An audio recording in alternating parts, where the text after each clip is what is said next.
আপনারা যারা বাংলাদেশ নির্বাচন কমিশনের বিভিন্ন পোস্টে পরীক্ষা দেবেন তাদের জন্য আজকের এই ভিডিওতে থাকছে নিয়োগ পরীক্ষা সাজেশন, প্রশ্ন প্যাটার্ন, বিগত সালের প্রশ্ন নিয়ে বিস্তারিত আলোচনা। আশা করি ভিডিওটি প্রথম থেকে শেষ অবধি দেখার চেষ্টা করবেন। আর স্বল্প সময়ে যদি ভালো একটা প্রস্তুতি নিতে চান, নির্বাচন কমিশন জব রিভিউ এই বইটি পিডিএফ আমাদের কাছ থেকে সংগ্রহ করে নিতে পারেন। পিডিএফ এর মূল্য 40 টাকা। যারা নিতে চান তারা এই নম্বরে হোয়াটসঅ্যাপের মাধ্যমে যোগাযোগ করে পিডিএফটি সংগ্রহ করে নেবেন। এই পিডিএফটি পড়লে আপনি একটা ভালো ধারণা পাবেন এবং পরীক্ষা মোটামুটি একটা ভালো করতে পারবেন। তবে যারা 100% প্রশ্ন কমন পেতে চান তাদের বলবো বাংলা, ইংরেজি, গণিত, সাধারণ জ্ঞান এই আলাদা আলাদা পিডিএফ গুলো সংগ্রহ করে নেবেন এবং সাথে প্রিভিয়াস কোশ্চেন ব্যাংকটাও সংগ্রহ করে নেবেন। টোটাল পিডিএফ প্যাকেজের মূল্য 100 টাকা। যারা নিতে চান তারা এই নাম্বারে হোয়াটসঅ্যাপের মাধ্যমে যোগাযোগ করে পিডিএফ গুলো সংগ্রহ করে নেবেন। 100% প্রশ্নই কমন পাবেন। তো চলুন আগে আমরা প্রশ্ন সমাধান করব, তারপরে টপিকস বাই টপিকস অনুযায়ী বলবো যে কোন কোন টপিকস বললে আপনি 100% প্রশ্ন কমন পাবেন।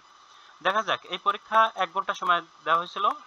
80 মার্কের এমসিকিউ ছিল। 8/8/2025 তারিখে এই পরীক্ষাটা হয়েছে। জাস্ট এটা কিন্তু একটা প্রিভিয়াস কোশ্চেন।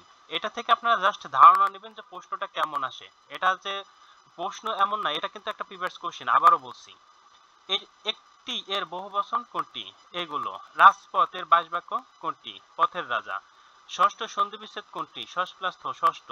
ষোলের পূর্ণবাচক শব্দ কোনটি? ষোড়শ। নগদ কোন ভাষার শব্দ? আরবি। যেমন কর্ম তেমন ফল, যেমন তেমন কোন ধরনের সর্বনাম? সাপেক্ষ।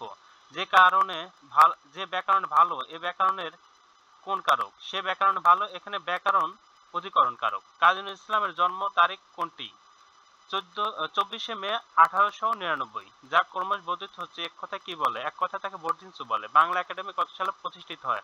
1955 সালে। সোনালী কাবিন গ্রন্থের লেখককে? আল মাহমুদ। বাংলা সাহিত্যের আধুনিক যুগের কবির নাম কি? Michael Madhusudan Dutta. Death is perfectable dishonour, এটা টু বসবে। প্রেফারেবল পরে সবসময় কি বসে? টু বসে, আমরা এটা জানি। জাতিসংঘের সদর দপ্তর কোথায়? এটা নিউ ইয়র্কে। মহাস্তগর মৌর্য আমলে কি নামে পরিচিত ছিল? পুণ্ডনগর নামে পরিচিত ছিল। নোবেল পুরস্কার প্রবর্তন করা হয় কত সালে? 1901 সালে। বহুরূপী মৌল কোনটি? কার্বন। বাংলা ফয়েজি আন্দোলনের উদ্যোক্তা কে ছিলেন? হাজী শরীয়তুল্লাহ। বাংলা বছরের দীর্ঘ দিন কত তারিখ? মানে বাংলাদেশের বছরের দীর্ঘতম দিন কত তারিখ? এটা 21শে জুন, বাংলাদেশের সবচেয়ে বড় দিন। কম্পিউটার মস্তিষ্ক কোনটিকে বলা হয়? প্রসেসরকে কম্পিউটার মস্তিষ্ক বলা হয়। এশিয়া উন্নয়ন ব্যাংক এডিবি সদর দপ্তর কোথায় অবস্থিত? ম্যানিলা, ফিলিপাইনে। ল্যান্ড শব্দের অর্থ কি? Local anti network, local area network. এটা হবে লোকাল এরিয়া নেটওয়ার্ক। পূর্ণভরা, নাগর ও ট্যাঙ্গন কোন নদীর উপনদী? এটা মহানন্দা নদীর উপনদী। চীনের মুদ্রার নাম কি? ওয়ান। টিসিবি এর পূর্ণরূপ কি? Trading corporation of Bangladesh. ভূপৃষ্ঠে কোন ধাতু সবচেয়ে বেশি? অ্যালুমিনিয়াম। নিচের কোন উপজাতি মাতৃপ্রধান? গারো। কোন উৎস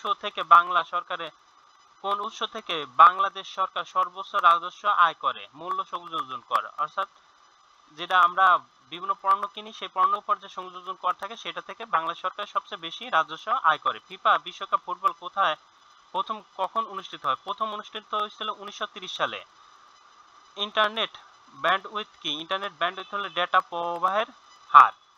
আমরা বাংলা এবং সাধারণ জ্ঞান এই দুইটা প্রশ্নের সমাধান দিলাম। আর ইংরেজি সাধারণ জ্ঞান যে দুইটা প্রশ্ন আছে, দুইটা পার্ট আছে, এই দুইটা পার্ট যাদের প্রয়োজন তারা অবশ্যই কমেন্ট বক্সে কমেন্টস করবেন এবং চ্যানেলটি সাবস্ক্রাইব করে আমাদের পাশে থাকবেন। এখন অনেকেরই প্রশ্ন যে কোন কোন টপিকস পড়লে মোটামুটি 100% প্রশ্ন কমন পাবো। তাদের বলবো যে বাংলা ব্যাকরণে সবকিছুই পড়বেন।